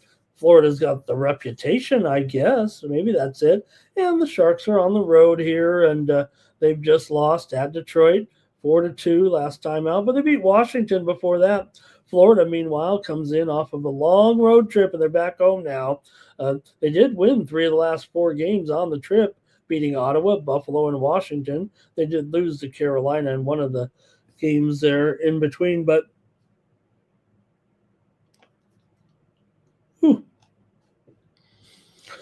for the Sharks here, they've won 7 of their last 10 games overall. Now, they have lost 12 of the last 13 games to Florida, but those were different Sharks, man. These Sharks are a lot better. Florida's won 6 straight at home against San Jose. Florida's gone over in 4 of their last 5 and over in 5 of their last 7 games at home. Sharks, meanwhile, have gone over in 9 of their last 11 games. Coming into this one, they've also won 4 of their last 5 games on the road. So, look, this is a different Sharks, man. And, I think they can hang here for sure in this one. I'm going to take the Sharks on the money line here in this one. Give me the Sharks plus $1.60 here. Maybe the puck line could be better, but still minus $1.60. So maybe you want to go +1 somewhere in there. But I'm going to take the Sharks in an upset here against Florida in this one. Florida is just 15-18 as a favorite this year. As a favorite, the Florida Panthers. So I'm going to take the Sharks here. They're playing so well this season and very, very profitable. I know I've said it every show here for the last 2 weeks, but no team is more profitable than the San Jose Sharks. They're up 14.5 units so far this season. Really, nobody even comes close to that figure. The Islanders are up 7 3/4 units this season. Boston's up 11 3/4 units this season. Final. Detroit 8.5 units. But I'm going to take the Sharks here, the most profitable team in the National Hockey League. All right, let's see if there's any plays in the chat here. It's going to be over for Timmy Two Shoe. Also, Greg, the Gibson ratings has the Panthers to win it. Says they'll get back on track. Cal Dog says that puck line's okay with him at that minus $1.60 price. Timmy's going over. He thinks that Florida can light him up here right now. And Robot says here, look, he likes the Sharks here. Nobody's going to go to the hockey game. They'll all be watching the football game on TV because Indiana owns all the tickets. Greg says the Sharks aren't winning this game. Panthers to take a bite out of Sharks. Bite out of crime. All right. And Timmy says Florida will give him a taste of the biz.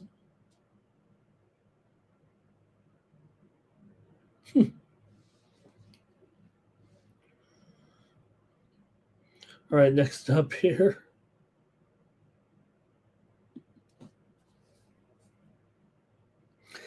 Minnesota Wild on the road taking on the Toronto Maple Leafs. NHL action here for Monday night, 7:30 Eastern, 4:30 Pacific.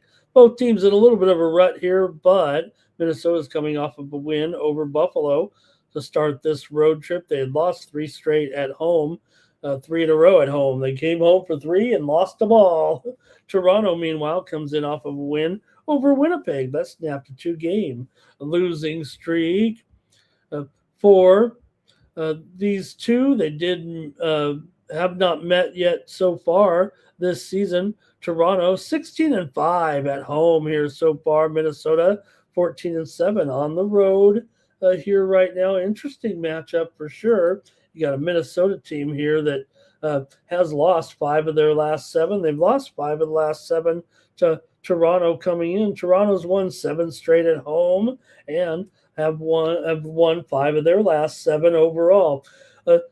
13 of the last 20 meetings between these two teams have gone under, but the two teams are combined 55 and 42 to the over this season. In fact, Toronto 16-7 to the over as a favorite.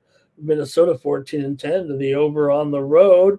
Minnesota's gone over in 8 of their last 9 on the road overall and 10 of their last 11 overall coming in. Toronto's gone over in 4 of their last 5. I'm taking the Minnesota Wild here in an upset. Well, I don't even know if it's an upset. I don't even know if I'm getting the right price here at minus $1.05 or so. But I'm going to take Minnesota here with Gus on the road over the Leafs here, and Wool expected in that one. Let's see what you guys have in the chat.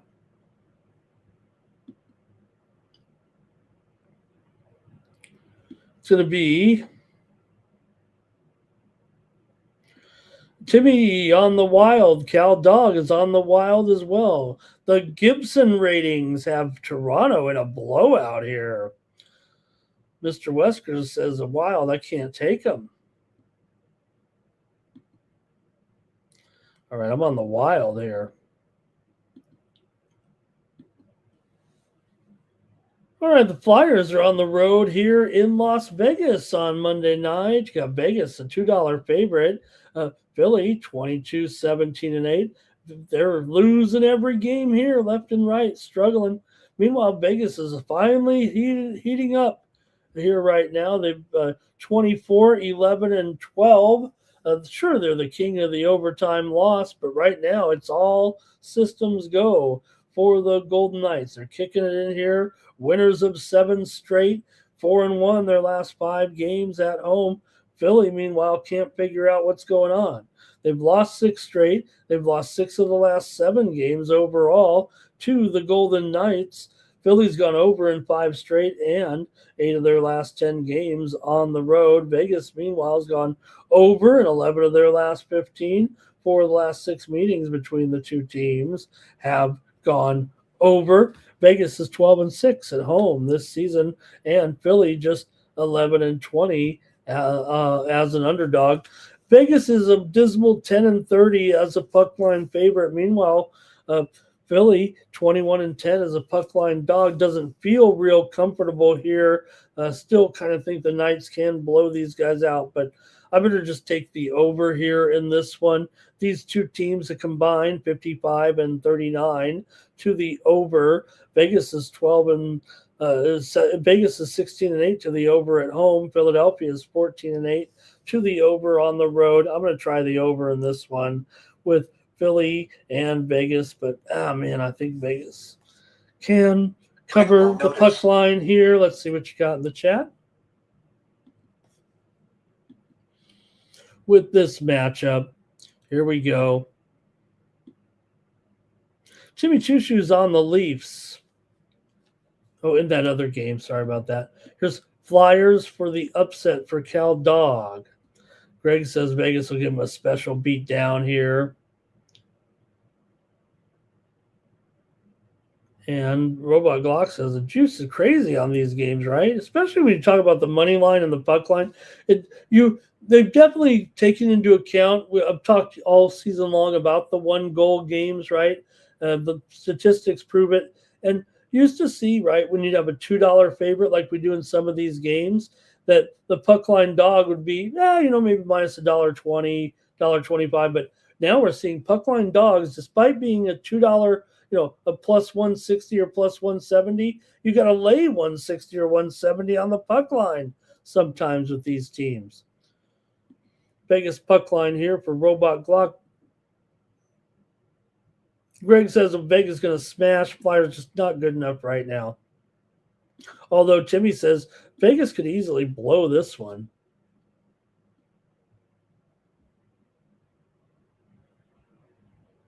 All right, that'll do it for that one. I'm on the over with Flyers and the Knights. All right, next up, got the Jets on the road here, a road favorite taking on the Blackhawks in this one. Winnipeg comes in here off of a loss. They were pretty hot. Remember the struggles that they had with that long losing streak? They kind of turned it around here for sure, starting to get some wins. They need some wins. Can they battle back at all right now and find their way, to the postseason, despite some of the woes that they've had here this season and of late? Winnipeg's in last place right now in the Central Division. They're one of the worst teams of profitability-wise this season. They're down 13 units. If you've been fading the Jets, you're up so far. Chicago, meanwhile, comes in here on a 3-game losing streak to Edmonton, Calgary, and Boston. Winnipeg is just 8-13 on the road, but they're 6-13 as a favorite. And Chicago, 10-12 at home and 19-26 as an underdog. So you could look at it that way, right? That not only that, like I said, Winnipeg has really picked it up here of late, trying to fix things and get things going so they can move out of last. Winnipeg's won 4 out of their last 5, but they're just 1-9 in their last 10 games on the road. Fortunately, they're going up probably against the weakest team in the league here right now. Chicago's lost 8 of their last 11 at home and 4 of their last 5 overall. Chicago also has gone just 1-6 straight up in their last 7 at home against Winnipeg. Winnipeg's won 6 straight meetings against these guys. Winnipeg's gone over in 9 straight, but Chicago here has gone under in 7 of the last 10 meetings between the two teams here right now. I don't know if I kind of wanted to. I'm going to take in this one the Winnipeg Jets to keep it going here right now. Give me Winnipeg here in this one on the road. Kind of want to take the under here, but man, Winnipeg's going over in all these games of late here. The last 4 games basically have had 29 goals total.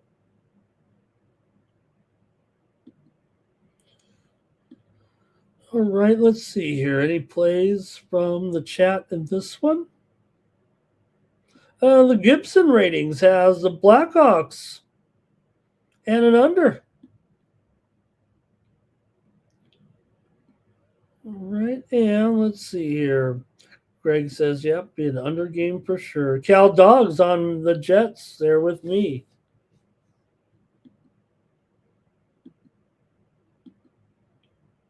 And Robot says the Jets are the better team.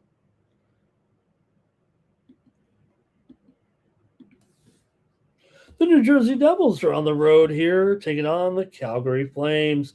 The Devils come in 24, 22-2. Calgary 21, 23-4. Calgary's won 2 straight right now with wins over Chicago and the Islanders. New Jersey, meanwhile, coming in here off of a loss to Carolina 4-1. That snapped a 2-game losing streak. These two teams have not yet met so far this season. Calgary 13-7 still does a pretty decent job at home. They've won 10 of their last 13 at home overall. New Jersey's lost 5 of their last 7 and always struggled here. 3-11 in their last 14 games at Calgary.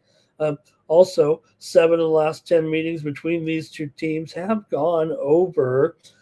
New Jersey here's gone under in 13 of their last 17 overall. They're 10-17 to the under as a favorite. Calgary, meanwhile, has gone under in 4 of their last 6. New Jersey's gone under in 8 of their last 12 on the road here.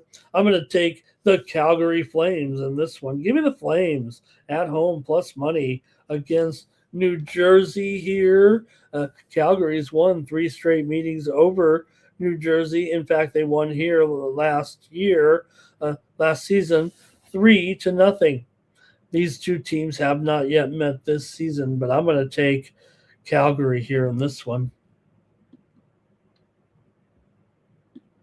Markstrom continues to have mediocre numbers, that's for sure. Okay, here we go. Tim J is going to be on the Devils here. Thank you, Tim. And the Gibson ratings have it 4-2 in favor of the Flames. Blowout here. And Timmy says, you got Markstrom coming back to Calgary here. So, and Robot says, why the Devils? Why are they favored in Calgary? He has to take the Devils. Well, that doesn't make sense, Robot. Wouldn't you take the other team if that's the way you? Here's Cal Dog says Calgary to keep it going. Hey, we're getting through this just fine here. A couple games left, and then night moves will be over. How about the Rangers coming in to take on the Ducks? Man, Ducks are back to hot again. What happened? They were losing all those games. What did they lose, 9 or 10 in a row? And then now they've won 3 in a row over Dallas. And, well, maybe because they were playing the Kings. They beat them back-to-back, 3-2 and 2-1. Rangers, meanwhile, had their losing streak end when they defeated Philadelphia 6-3 on the road last time out.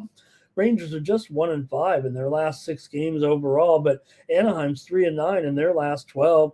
The Rangers have won 14 of the last 20 meetings between the two teams. Rangers also have gone over in 4 of their last 5 games. The Ducks have gone over in 11 of their last 15 games and also 11 of their last 14 games at home.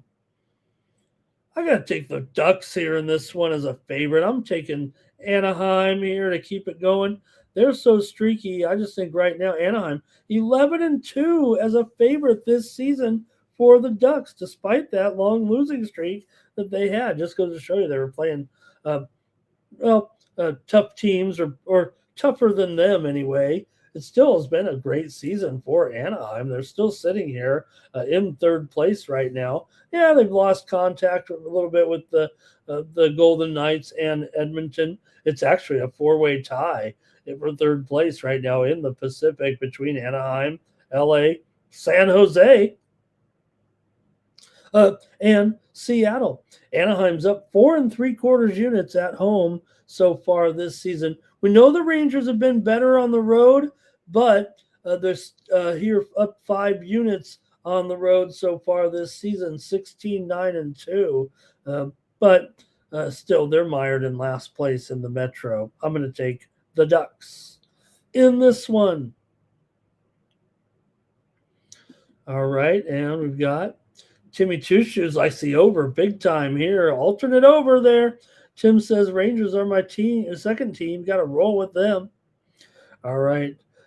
Timmy says he says the goalies are bad. That's why you got to take the over. Here's Cal Dog on the Ducks. The Gibson ratings here say Rangers and the over. Timmy thinks Zibanejad's going to get traded, but he'll score tonight. And Greg said last game, I think the Rangers had 6 goals. Yeah, they did. They beat Philly 6-3. And Robot says this is an even game, so I'll just take the dog. All right. Hey, let's move on here to our final game of the night. We're in the West Coast with the Islanders taking on the Canucks here. Islanders $1.45 now on the road. Canucks, I haven't seen a win from them now in how long. This is getting pretty bad here for Vancouver. They've lost, 11, 12 in a row. I can't even think of how many they've lost in a row here right now. For the Islanders, though, they've lost 5 of the last 6 games to the Canucks. Watch out here in this one. Islanders coming in off of a loss last time out to Calgary. They were playing pretty well before that. Vancouver here, basically 0-2-10 in their last 10 games. They've lost 7 straight at home right now. For the Islanders, 12-9 on the road. We'll see how you have this one. 10 of the last 11 meetings between these two teams have gone over, including 5 straight meetings here in Vancouver. The Islanders, however, have gone under in 14 of their last 19 on the road, and Vancouver's gone under in 5 of their last 6. But I'm going with the over in this one between Vancouver and the Islanders. Vancouver's 13-7 to the over at home. Islanders 8-6 to the over as a favorite. And when you've got a season series, even though they play just twice a year, they've gone over in 10 of the last 11. I'm going to take the over here in this one. Sorokin in there, pretty good goalie, but I'll try the over here with these two. Tim J is on the Islanders here. Timmy Chushu says, let's try the Canucks. The Gibson ratings has the Islanders here in an over. So, and Robot says they can cover the puck line. All right, that's going to do it for Night Moves here. Oh, Greg on the Islanders here. And I don't know. It's starting to feel like, Timmy, that they could lose every single one. All right. Cal Dog on the Islanders. That's it for Night Moves. I want to thank everybody here for putting up with me for the last 2 hours of sports bets, sports betting talk here on the Tony's Picks YouTube channel. We'll be back tomorrow night with more Night Moves, but don't forget, you can get my best plays and the plays from our cappers every day over at Tony'sPicks.com. When you use the promo code TonyT at checkout, save 15% off those premium pick packages, including mine here on this holiday Monday. Going to be a great day of holiday action here.